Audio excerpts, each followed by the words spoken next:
लोकसभा मतदारसंघाच्या महायुतीच्या उमेदवार पंकजा मुंडे यांचा प्रचार सध्या जोरदार सुरू आहे आणि अशातच पंकजा या माजलगाव तालुक्यामध्ये प्रचारासाठी गेल्या असता त्यांचा ताफा 2 ठिकाणी मराठा आंदोलकांनी अडवला होता आणि त्यांच्या समोर तीव्र घोषणाबाजी करण्यात आली। यावर पंकजा मुंडे यांनी पहिली प्रतिक्रिया दिली आहे।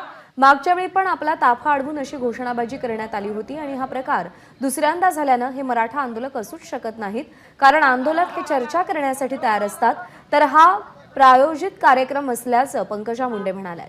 बीड जिल्ह्यामध्ये 40 उमेदवार फिरतात, मग हा अनुभव आपल्याच वाट्याला का, यावरून मनाला वेदना होत असल्याचंही पंकजा मुंडे म्हणाल्या।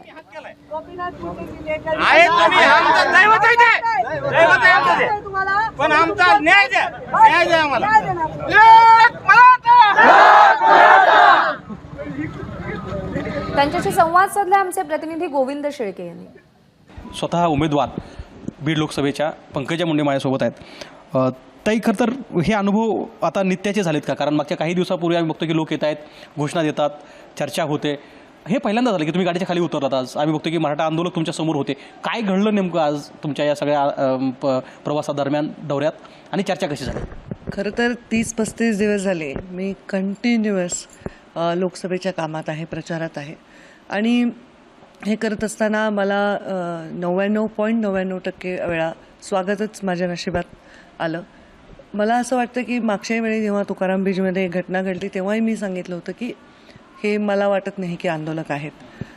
तशी एखादी अजून अनुभवाला माझ्या घटना आली, मग मला असं वाटलं की हे लोक रस्त्यावर बिचारे उभे राहतात, घोषणा देतात, आपण त्यांच्या चिरून बोललं पाहिजे, म्हणून मी आज थांबले आणि बोलले। तर पहिले ते थोडेसे दबकले, त्यांना वाटलं मी थांबून काय बोलते, आणि मी त्यांच्याशी चर्चा केल्यावर मला कुठेच असा राग द्वेष असं दिसलं नाही।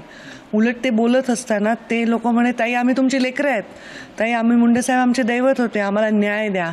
आणि मी त्यांना म्हटलं, हो, तुम्हाला कोर्टामध्ये टिकणारं आरक्षण मिळण्यासाठी मी पण प्रयत्न करेन। एबीपी माझा, उघडा डोळे बघा नीट।